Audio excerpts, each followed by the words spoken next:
All right, folks, I am finally on with a guest that was unannounced for last weekend. That was a holiday, as most people know, and so things came up. I said, sure, go take care of that. I'm more than flexible, and I totally get it. But that gave me time to work on kind of the format of the interview, post up a few things, although I just started doing that yesterday.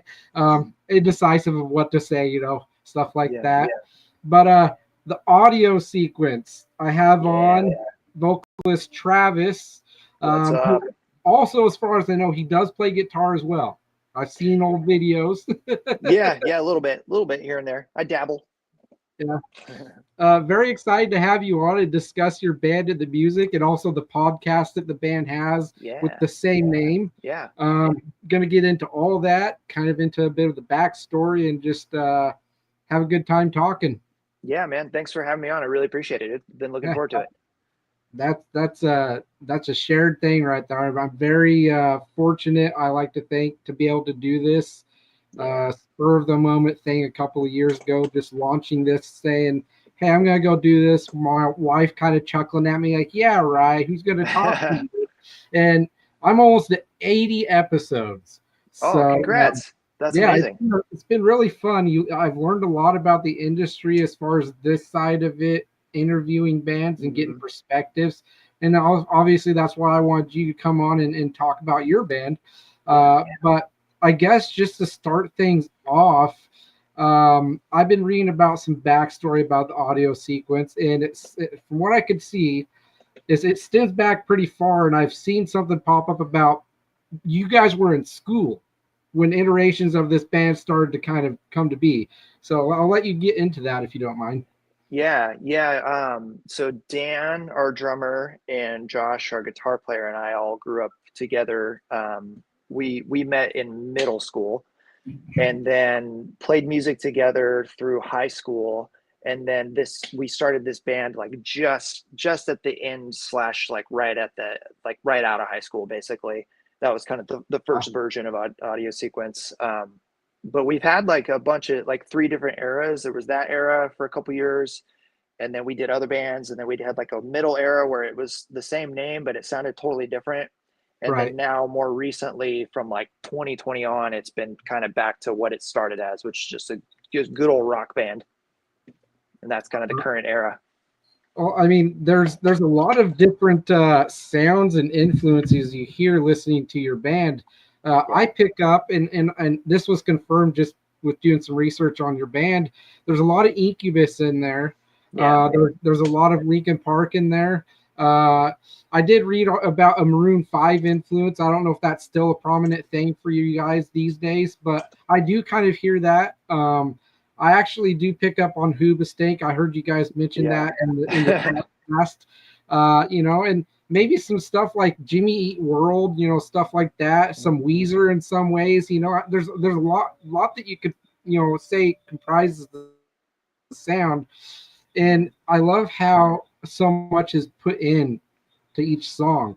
Like there's times where I'm thinking to myself, is this going to start kind of going into some kind of like jazzy R&B kind of sounding rock, kind of song, Yeah.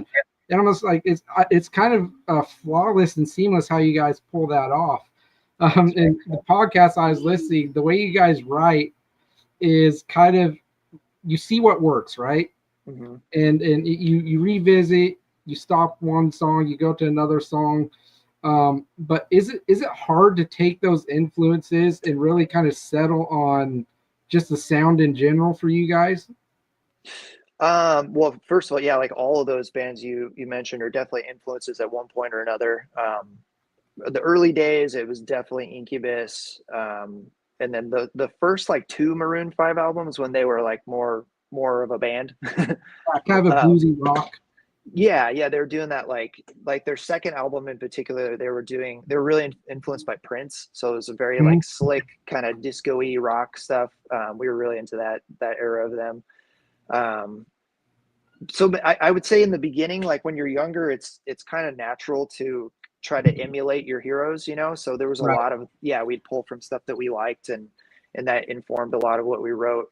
Um, but now having been doing it for a while, like more currently, like we have I always call it, so the acronym of our band is TOS, the audio sequence. I call it the TOS filter, because if somebody brings something to the table and they're like, hey, I was really into, like Josh, our guitarist, like, I'm really into I Prevail, and I have this demo that's kind of Mhm. inspired by that. And then we take it, and then when you put all four of us on it, it goes through the TOS filter, and then it sounds like us. Like I feel like we have our kind of our own thing now because of being informed by all those influences in our formative years.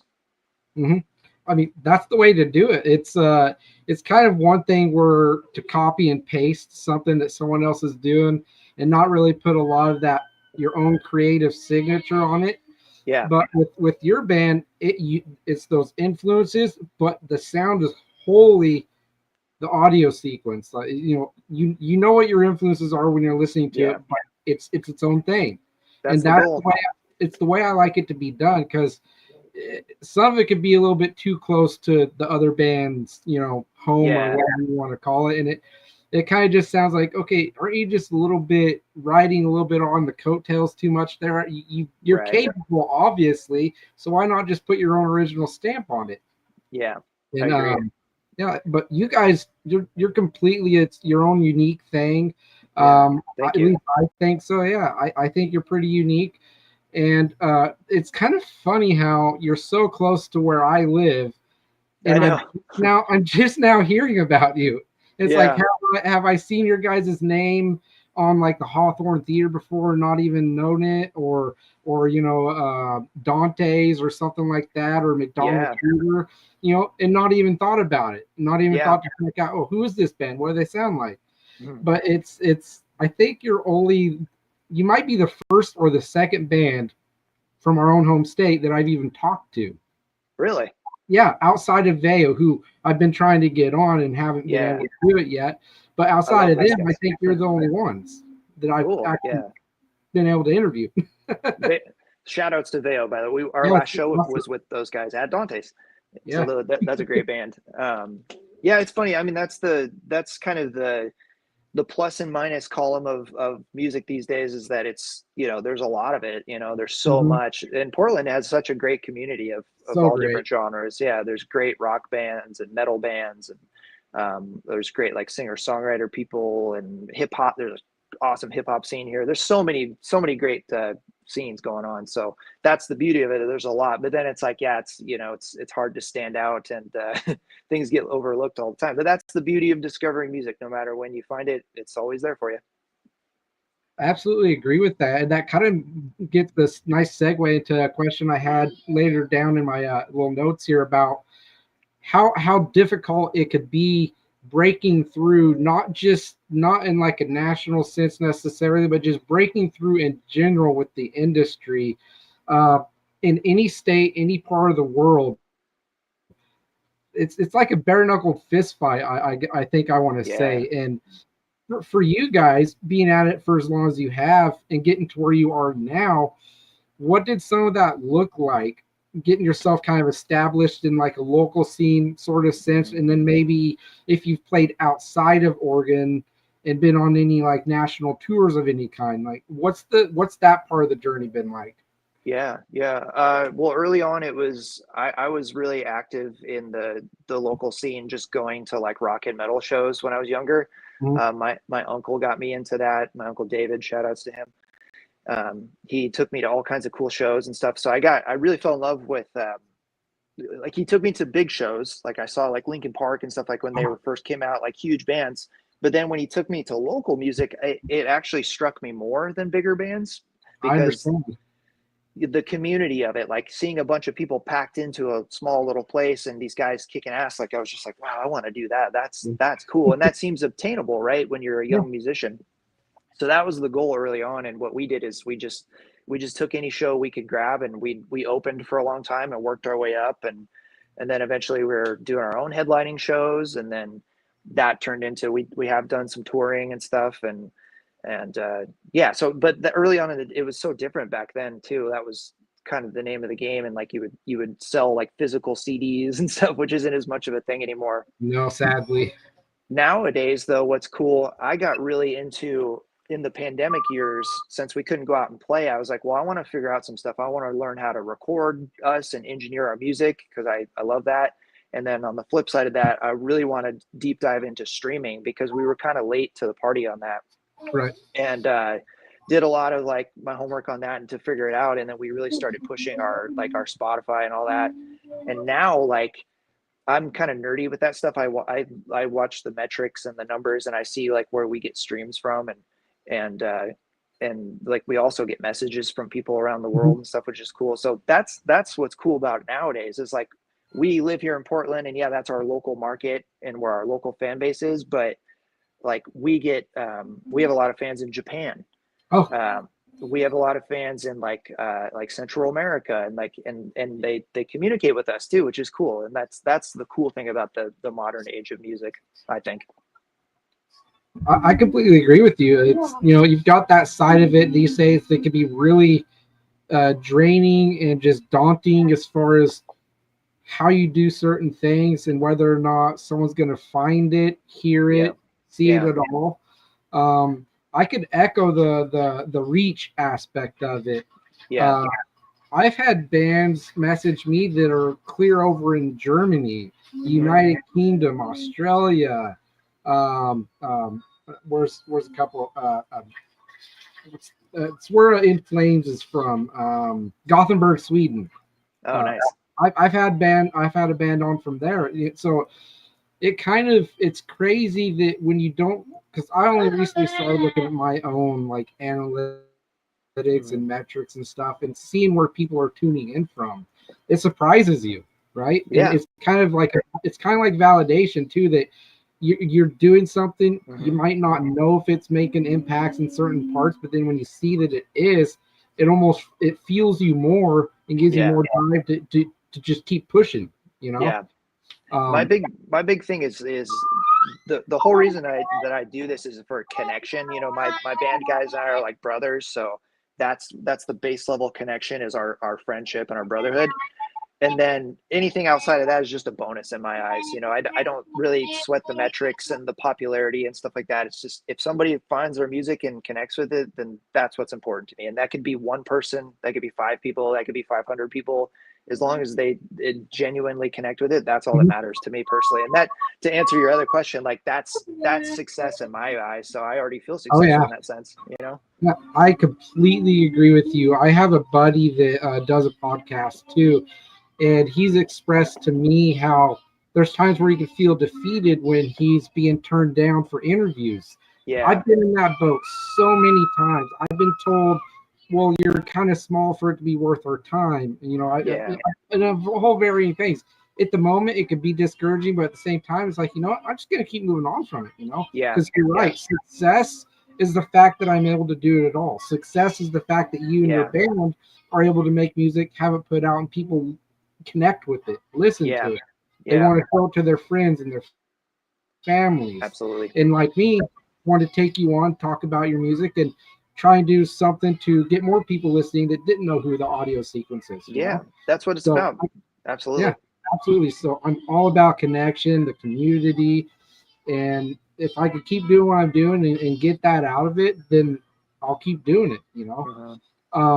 And then going back to more of like the music side for the Audio Sequence, some of those first songs that got written that you guys would play, recorded, from that time versus today with where you're at as a person, and if you could speak for your bandmates, writing a song back then when you guys were kind of starting out to today, how much of that is different for you as far as where you're at in your life? If songs have different meanings these days that you've been revisiting and re-recording today versus then, yeah, you know, that sort of well, songwriting wise, it has changed. The earlier days, it was more traditional rock and roll of like just get us in the room together and jam, and then like, you know, have the whiteboard and write out the structure and stuff, you know, kind of thing, and just, you know, get us all in the room, basically like traditional rock. We still do that, and we still jam and write things that way too, but more so I would say recently we've been doing like the demo process, because I mentioned like I got really into recording, so I kind of got into that, to being able to record our band and stuff. But that led to being able to demo stuff. And then Josh, our guitar player, is also really really good at that too. So he and I like to like make like pretty good skeletons of like seeds, we call them, Mhm. and then present them to the guys. And if we all resonate with it, then we'll work it out as the four of us together.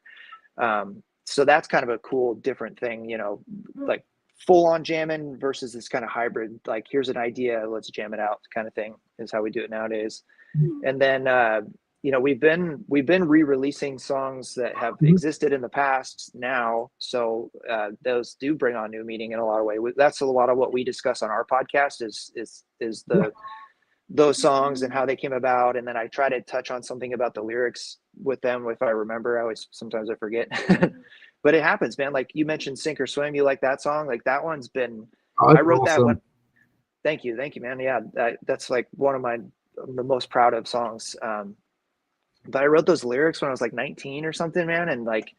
And then now in my recent life, like a year ago or so, I got divorced, and like, so it like Sorry to re-entered hear. my life and resonated in a way to where I almost like learned something from my past self by revisiting that. And that was a pretty cool Mhm. moment to have that happen. Yeah, I mean, you said something about it on the podcast, for that's the most recent episode, if I'm not mistaken. Mhm. How I mean, you basically just said it. When you first wrote that, it was first recorded, or something along those lines, and you went through what you did with your divorce. About seeking or swimming. And you quoted a section in the song. It wasn't the chorus, right? It was the bridge The section. bridge.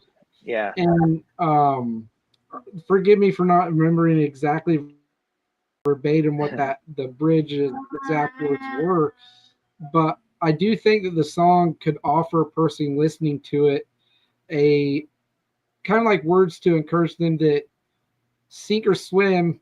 You do get through things, Yeah. in your life. Whether it's divorce, someone passing on. When I first heard the song, to tell you the truth, I thought it was about just something difficult in general, you know, Nice. and working through it, or even sink or swim. You're going to stick with a person Yeah. or a situation and write it out. Yeah. Um, and I'm bringing it up because are you the sole lyricist in the audio sequence? Yeah. Yeah. Yeah. Yeah. I do all the lyrics. Yeah. I really like your writing and how you put things together. Thanks, dude. And it I mentioned when I was making the post on my Facebook about how I feel your vocals are emotive, and I get reminded sometimes of Jesse from 10 Years when I'm listening to you sing. Oh, cool. That's Yeah, awesome. I love them. I I haven't think heard of that band forever. I love them. yeah, I think you guys have a similar timbre or tone when you sing, but I love your songwriting. I relate to a lot of what I hear, and how personal can you get in a song, and how much can you open yourself up when you write? Do you touch on things that are really hard, or do you sometimes prefer to not divulge too much, kind of keep things vague? Kind of both, actually. Like I like to. I'm not really like a. I'm not a guy that's gonna sit there with like an acoustic guitar and my whiskey and like, I wrote this on a magical mountain. I'm not that guy, like the storyteller guy. I'm more of like from like a pop sensibility where I like to paint the picture, but in a vague way. And then, like you just said, like, hey, I interpreted Sink or Swim this way. Like, that's my favorite thing, is to hear that it resonated with you in a different way than it resonates with me. That's my goal. So that really cool that you said that. But on a personal level, like it's all stems from personal stuff. And I like to, I come from like the Chester school of rock, Chester Bennington. Like, he sings really, like, those songs are so uplifting and so powerful and like Mhm. make you feel good. But a lot of what he's singing about is really kind of dark and like Dark heavy. and painful. Yeah. Yeah, heavy material. So I like that. I like that juxtaposition of a heavy concept, but it feels like it's positive. Does that make sense? Mhm. So Sink or Swim's a great example of that. Like it's, you know, it's kind of like a not, it's about a relationship circling the drain and stuff, but like the bridge of it is kind of like the antithesis of all that. It's like, okay, we're going down, but I can at least sit here and take a step back and wish you well as you and I part ways. And And that's kind of the positive spin on it. that's what it was that I was trying to remember what you just said there. It's a really beautiful sentiment that whether or not something ended badly or on good terms, the fact that you can look at it and wish them well and want the best for them with no animosity, Yeah. that's awesome. That's probably one of my favorite lyrics from Thanks, you. man. Just that section itself, because of just to my opinion how significant I think it is. Yeah. I'm a lot like that in my life. I like to be positive. I don't like to. Yeah. I can be negative, anybody can, but Sure. my background and what I went through when I was a kid, I grew up to want to be as positive as I can in throughout my life in any situation that I'm faced with, Yeah. hard situations, painful situations. Mm-hmm. I'm gonna attack it with a positive intent, I guess. Yeah. And I say this because your darkest songs, like since you brought up Chester, even the darkest songs that he wrote that sounded really painful and just really just depressive. Mm-hmm. Sometimes those songs could teach you the most, and you can pull something positive out of them too. Yeah. My mother worries about me sometimes because of all this dark music I listen to, and I Yeah. try to tell her all the time, "Well, Mom, I understand where you're coming from, but I listen to this and I'm not getting sad when I'm listening to it most of the time. I'm actually getting uplifted because what I'm taking away from it, yeah, it's dark, but it's helping me get lifted out of whatever funk I'm in." Yeah, it's good. It's good to face that stuff. You know, to run away from it, I think, is where you run into problems. If you and you know face it head on and just deal with it. You know, life is ups and downs, ebbs and Mhm. flows, highs and lows. You know, it's always the work never stops. You know, so it's okay to face those kind of things, and that's why I think it's good to have that reminder in music, especially because music is such a like a tangible thing that we all can Mhm. relate to, no matter what walk of life we're from. So it's like a universal language. Yeah, in every kind of way. I don't know. It's hard for me to say if there's anything that's more universal than music is. Yeah, We all speak a language of some kind, but yeah, music, wherever you're from in the world, it resonates with you on yeah, whatever frequency or you know um, kind of way yeah. the individual. Music and food, music and like cuisine, man. That's how you figure out like cultures That's a and stuff. good, yeah, that's good. Yeah, That's good. But let's talk about the EPs. Uh, you release strings of songs, and they kind of it looked like they kind of came together in an EP, and then hmm, songs came together in an EP, and then you yeah, have 2025. yeah, That was my introduction outside of the Instagram reel that I saw. Um, that collection of songs touches on a lot of different kind of themes, a lot of different sounds going through it, yeah. and how's the reception been for let's put it this way, from someone new, if there's been a recent case of this, uh how it connected if they discovered you through 2025, how's the reception been? Good on those because so I mentioned earlier we've been in like sort of three different eras. So that was kind of the beginning of this current era to like get back to our rock sound. Um, we were so known for that initially, and then really deviated from that for a while. And then so to come back to it, like the first song we put out, I think was Paranoia off that one as a single, and immediately we started. It was cool. Like a lot of people in our scene were like hitting us up to do shows, and like it really like activated like a lot of like opportunity, which is cool. So and then what we did is we did a snowball strategy. So we released all of those as singles first, and then put it together as that Mhm. collection of 2025. Um, but that entire collection, that one and what we're currently releasing, it's 14 songs in total. It was all produced at the same time, but it's 7 new songs, the 2025 songs, and then 7 old songs on what's going to be the 2008 side. But then when it comes together, it's like side A, side B of a 14 song album. I love So that concept yeah, it's a lot. weird and unique and stuff, but and for us, like we wanted to just drop it that way, just release it as these double side album thing, but that's just not the way music's consumed nowadays. It's about the single and about the slow build, and especially when you're kind of a grassroots band like us, like you know, you don't want to blow your load. You want to build to it, beat No, the you're not. algorithm. Yeah, you're not wrong as far as how people consume music these days. I think both of us come from a time where, because I'm 38 right now. Um, I remember going into a place like Fred Meyer's, or there's a store. I don't know if you went into. You remember Fye? Yeah, I love Yeah, FYE. Yeah, I went to that store quite a lot, and I would just sample songs. That's where I bought White Pony from Deftones. I nice. bought a Pennywise record from there. I bought most of my Linkin Park albums from there. Hmm. Bands like Lacuna Coil and all that.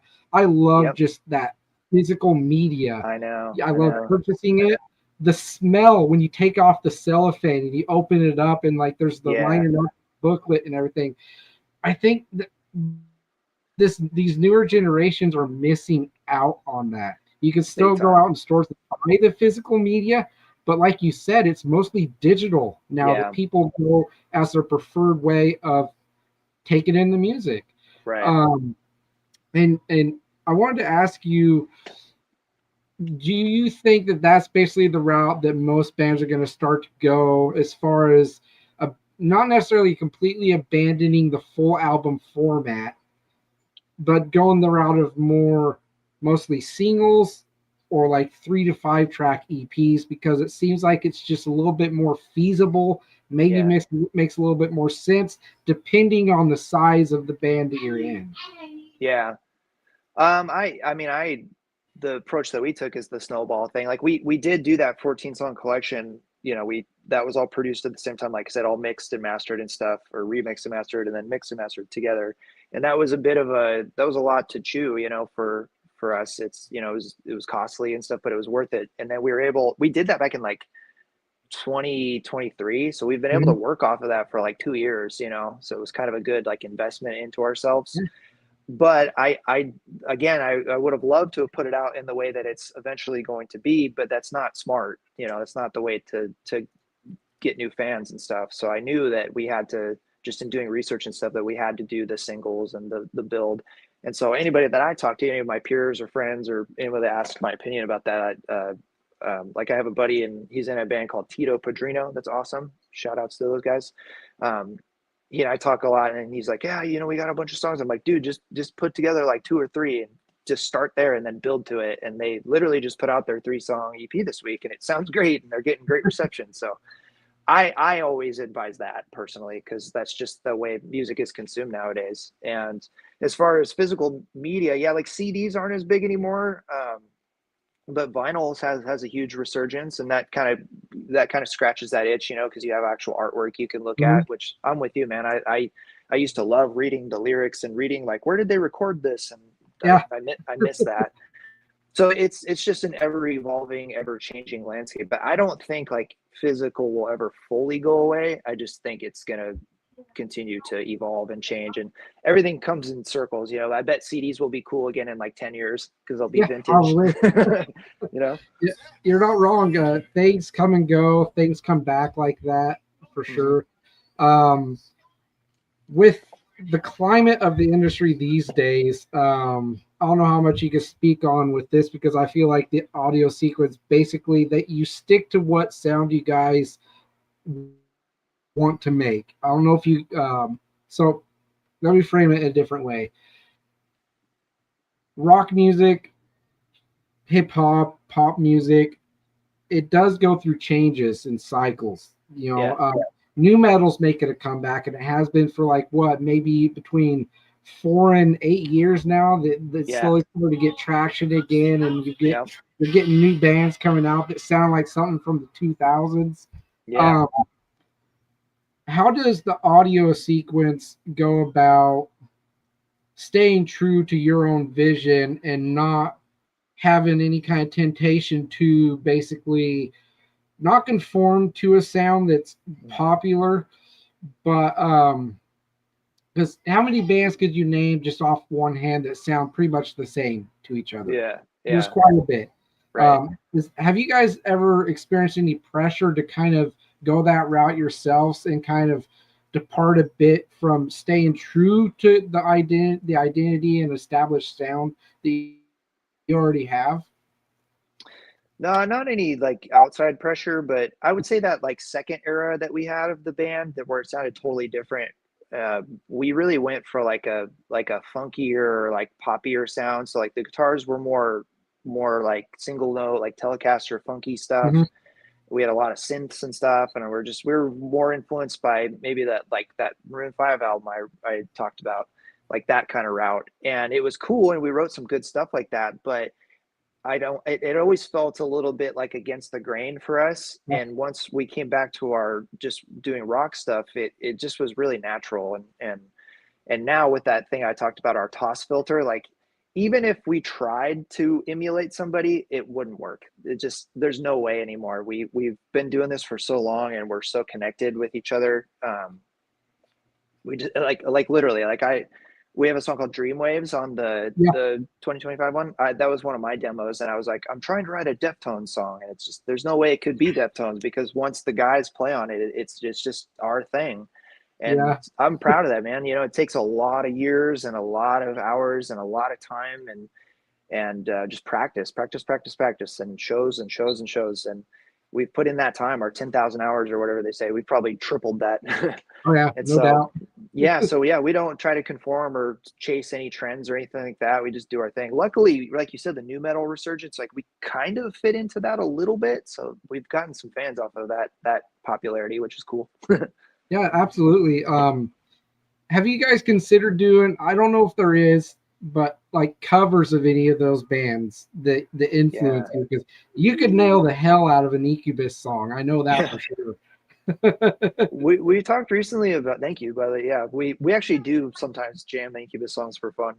But Yeah. for like, we talked about releasing like covers of like doing like let's do like a Dua Lipa song, but in our style. Like, you know, like remember like those Pop Goes Punk or Rock Goes Very Punk, like much. those compilations, like something like that. Like let's take songs that are like popular or not even popular, like that you wouldn't expect us to do, and do it in our way. We've talked about doing something like that, which would be fun. I'd love to hear Yeah, it. yeah, I'd love to hear like some Chevelle from you guys, some Deftones, some Incubus, yeah. even We love Linkin Chevelle. Park, 10 Years. Anything from those guys, I think would sound That'd be fun. really cool done in the style of the audio sequence. Yeah, that would be fun. Yeah, for sure. The Yeah, problem for us now is like we have so much music, it's like hard to fit in anything else, you know, I which is bet. good problem to have. Yeah, let me reference my notes real quick here. Wow, we've covered almost everything on here already. Nice. Um, so I We wanted talked to about break. oh, sorry, go ahead. Huh? Oh, I was just gonna say I wanted to break up the little section when you were talking about "Hey You" on the podcast. Uh, did I hear it correctly? Where you guys weren't aware at first that it was in 6/8? Yeah. Yeah. Yeah, I thought that was pretty funny. How it was just like sound like after the fact that it was recorded and finished that you start to notice it. Mhm. Um, so are time signatures something that you guys necessarily pay attention to, or everything just organically comes together and it's what it is? Yeah, definitely organically. Back since Hey You is an old song from the early days, that was more so of us just being naive and young. So like Okay. that one's the weird time signature, and then a couple of the other ones. This one, Small Disclaimer, and one that's coming out on Monday called Penny on Paper Street, another song. Those have tempo jumps, like so the tempo actually changes at different sections of the song. And you know, I wish I could say we did that because we're being creative, but it was just that's just what we had to do to make it work. I kind of like um, that better. That it just happens. yeah, yeah. And the guy that we recorded, we talk about him a lot on our podcast, Stephen Hawks. he like programmed in the clicks. So it's like, okay, the tempo's here, then it goes up like 4 BPMs, then it goes down. He had to like map that out for us when we were tracking to it, which is kind of cool. And then now we play with backing tracks and we play to a click now live. So I had to do that on our sessions, which I'm not as good as Stefan, so that was a challenge for me to figure that out. We also, I want to talk about the 6/8 thing, because after we recorded that, we had a debate internally with the band. I think like half of us were like, wait, is it 6/8 or is it 7/8? And we never agreed on what it was. So to the eye of the beholder. I'm not really good at picking up on what time signatures are in songs, to tell you the truth. So I wouldn't even know listening to it that it was 6/8 myself, because I know there's it's something to do with counting, like the times that something goes before it basically like resets and it goes through a certain amount. Is that basically what it is? Like you count up and then it starts again and it counts up, starts again, kind of thing. Well, I think so. Like I'm probably the worst guy to ask about this, but like I know like the actual click track is a 4/4. It's just on beep beep beep, and then that song is all in one BPM. So it's just doing a 4/4 click. It's just where the hits line up is what makes it either 6/8 or 7/8. I interpret it as 6/8 because I'm going I think how I count the hits is like 1, 2, 3. No, maybe it is 7/8. 1, 2, 3, 4. Something, I don't know. It's just where the beats land on the grid, I guess, is my interpretation of it. But again, I don't play a guitar on that song, so I'm probably the worst guy to ask about that. And then you mentioned backing tracks. Like this is something that I think is kind of a silly debate with fans and bands. You hear some fans saying, why do you need to have backing tracks? Play everything live, don't make something in the studio that you can't play live, kind of debate. I don't really see what's so wrong with doing backing tracks. Like they've actually existed, backing tracks, for a long time, a lot longer than most people think they have. And a lot of the time, everything you hear on the stage through at least the instruments and stuff, that is the band playing. Backing tracks can exist for a lot of different reasons. Maybe there is something that they isn't able to be done live with an instrument that goes through a backing track. I don't see what's so wrong with that. Have you guys experienced anything from anybody saying don't use backing tracks at all? Because I don't think there's anything wrong with it. No, I haven't had anybody like judge us for it that I know of. Maybe behind our backs, but nobody's like said anything to me. But say it to my face. Yeah, right. But here's my thing with that. And this has happened, if our rig goes down and we can't have our backing tracks, we can still play our songs. Like it's not good, and that happened on our most recent, we did a weekend tour a few months ago up in the like Seattle market. And we played this legendary place in Seattle that we're really stoked about. And it was just a disaster. Like the sound guy was terrible. It was a joke. So he couldn't get it to work and pull the sound from it. And so we're like, okay, well, we'll just play our songs because we can. And I've seen bands, I'm not gonna name names because I don't want to talk shit, but I've seen bands where like literally they show up to a show and if their backing track rig doesn't work, they're like, well, we can't play our set. And I've seen that happen, and I'm just like, really? Like you should be able to play your song. So that's the criteria in my book personally. And what we're doing for backing track stuff is it's not like a lot of stuff. It's like I record all my own harmony vocals generally. So like I like to have that stuff a little bit in there for live sense, just kind of thickens up the vocal stuff for me, but I'm still singing everything live. We have a lot of like intros and cool beat things that we put in. Just little like subtle things to it's more like showmanship, it's just the show. Little extra. Yeah. But it's not anything that like, if we can't have it, we can still play our song. And that's the correct way, I think, that backing tracks should be utilized. Mm-hmm. What you're talking about, where a band says they come out, they say, "Oh, we can't play because our backing tracks." It's like, why put yourself in that position, though? Yeah. Right. Yeah. Why is it worth it to have so much of your show dependent on those backing tracks? Just utilize it in ways that are smart. Like what you're talking about, that's not going to jeopardize you being able to play or not play.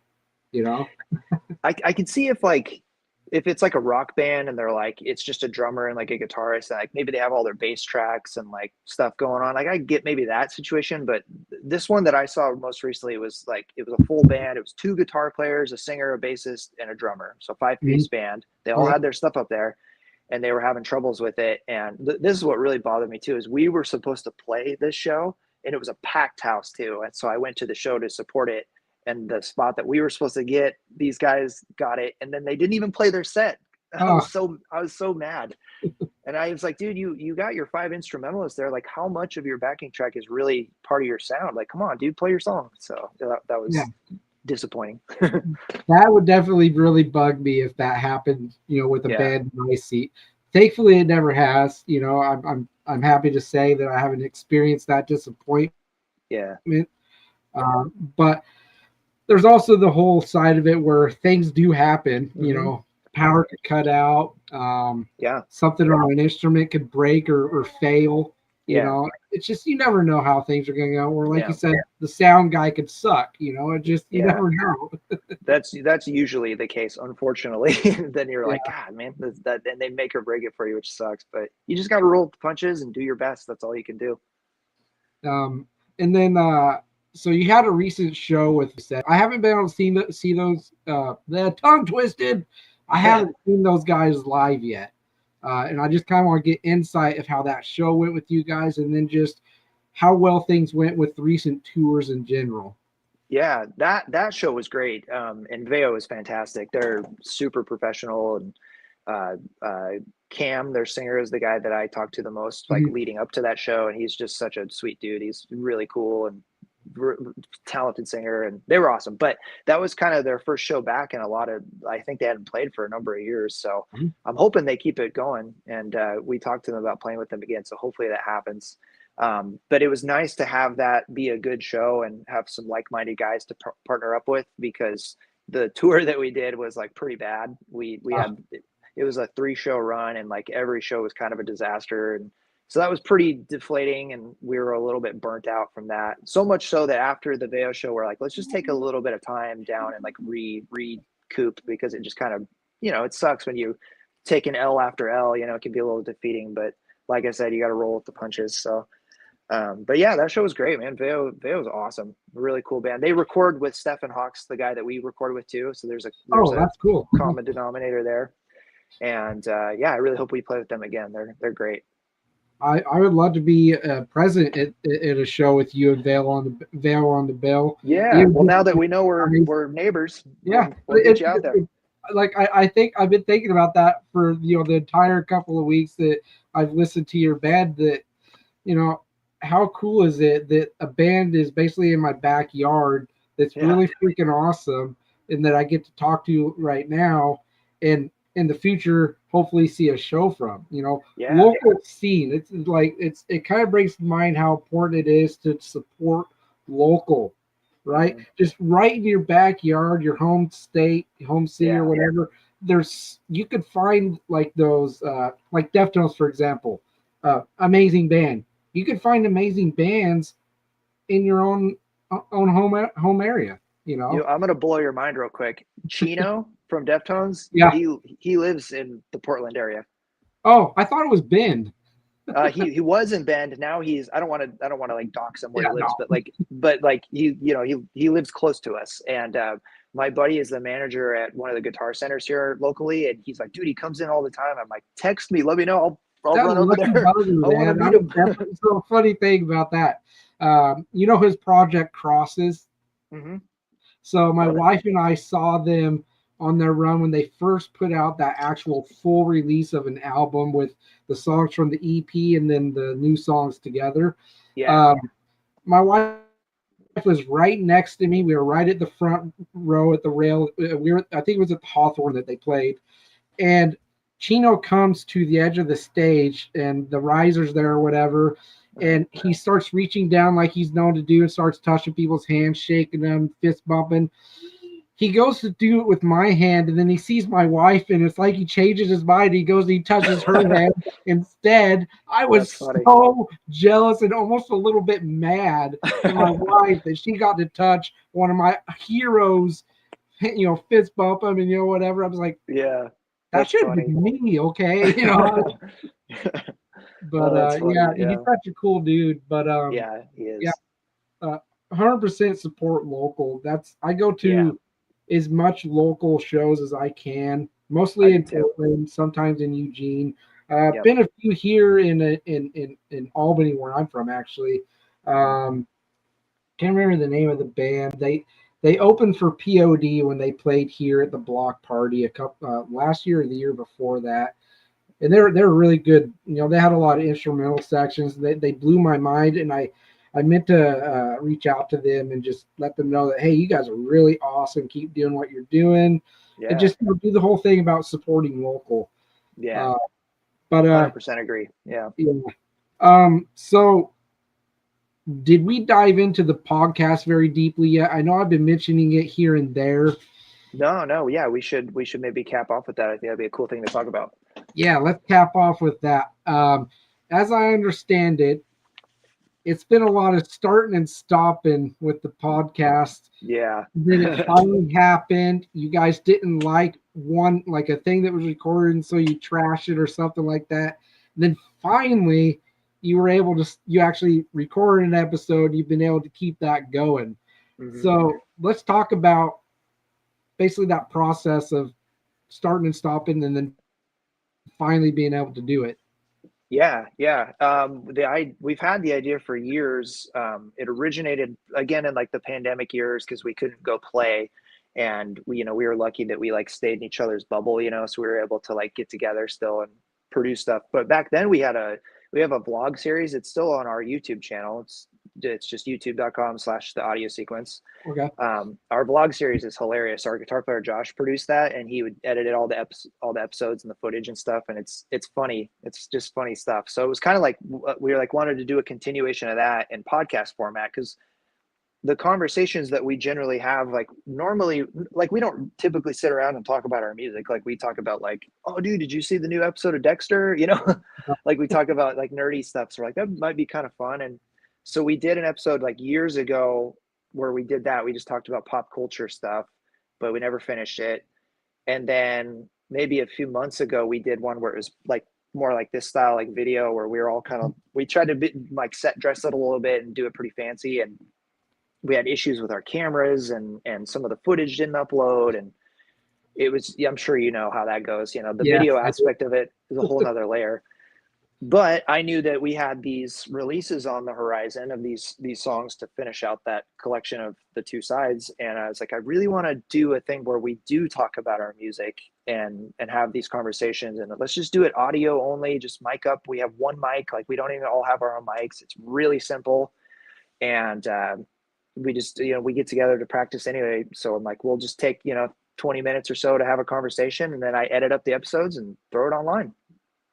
Yeah, So it's been fun to have these things because we're realizing again we don't just sit around and like, yeah, we're so good, like, but we're like we're talking about our music and like, oh, you thought that, I thought that, like that's so cool, and so we're having these really great, like genuinely like fun conversations.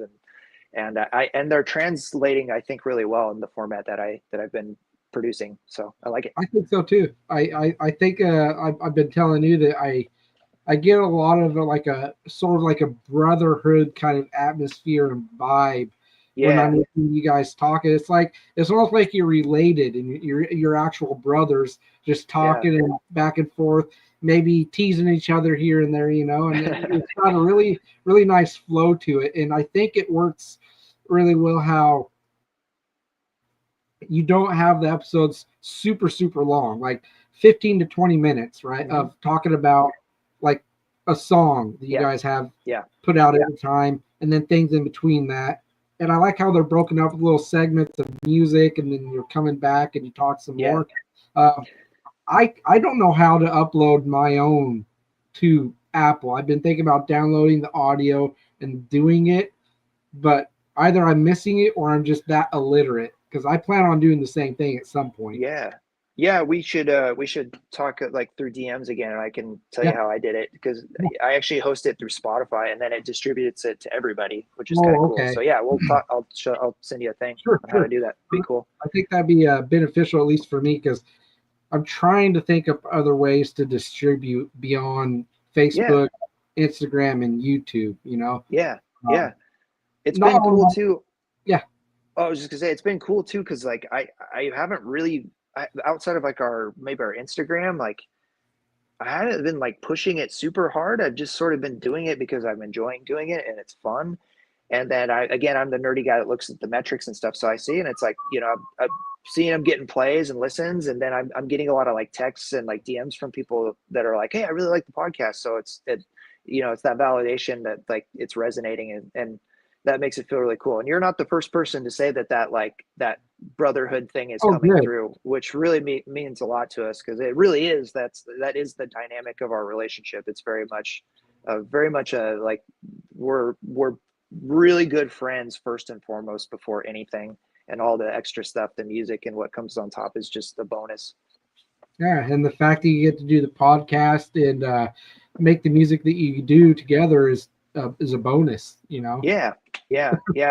I'm grateful that we're a relatively unknown band and we're very grassroots but like everything we do like we produce in house and do ourselves. We figure it out, so I'm really proud of us for that because it takes a lot of work, as you know, to do these Yeah, things. You're 80 episodes in. That's yeah, huge. That's a huge accomplishment. So yeah. it feels You know good to do how, that kind of stuff. yeah, I appreciate those words. It's definitely not. There's a lot more behind the scenes that goes into as far as this kind of thing, and even on a band side of thing, there's a lot of networking Yeah. that goes into cultivating it and everything. You got to go out there, put yourself out there to make things happen. Hmm. Hmm. You got to go with the rejection and Yeah. celebrate your victories, and everything in between. But it's definitely something that I am really loving to do. It's I don't do it in as far as stress about. Um, it's more about the fact that it stems into my love for music, Yeah. doing the podcast and the connection and the community.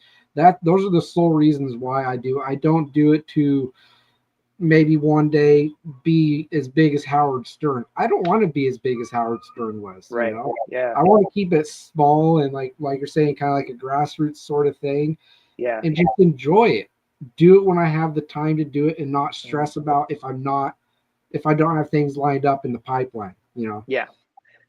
That if you do it that way, if it's coming from a place of that just genuine love for the Mhm. craft, that's going to read more authentic and that's the best way to attack it. You don't want to do it to yeah, like I'm the same way, man. Like I don't if we were to get some cool opportunity to go do something big or open for a big band or whatever the case may be, like cool, that'd be awesome. But at this point, like I feel very successful and proud because we've done all of this work ourselves and we continue and we're putting in the work, and no matter what, it's fun first and foremost, and that's what counts. Absolutely. And just to wrap this up, I just want to say that 100% sincerity, from me to you, and share this with the guys too. You really do create some really great music. It resonates Thank with you. me. It's got its own unique sound and feel to it. I kind of get a lot. I kind of get a lot of nostalgia listening to it because it kind of takes me Cool. back to a period of like when I was, you know, 16 to my early 20s. That period of time of just better times. Yeah. But it's great music. I hope that more people find Audio Sequence, watching this and share it with their friends and their family. Yeah. Thank you, by the way. That's What you're very kind doing, of you to say. yeah, yeah. The point what I'm trying to say is what you're doing is paying off. It's reaching the right people, and I hope for a lot more to come in the future. And I know there is more coming in the future. Yeah. Here you go, bud. And I I'm really excited to get the opportunity to catch a show. So I hope Yeah. that's being discussed too. Hmm. I'll try to be there.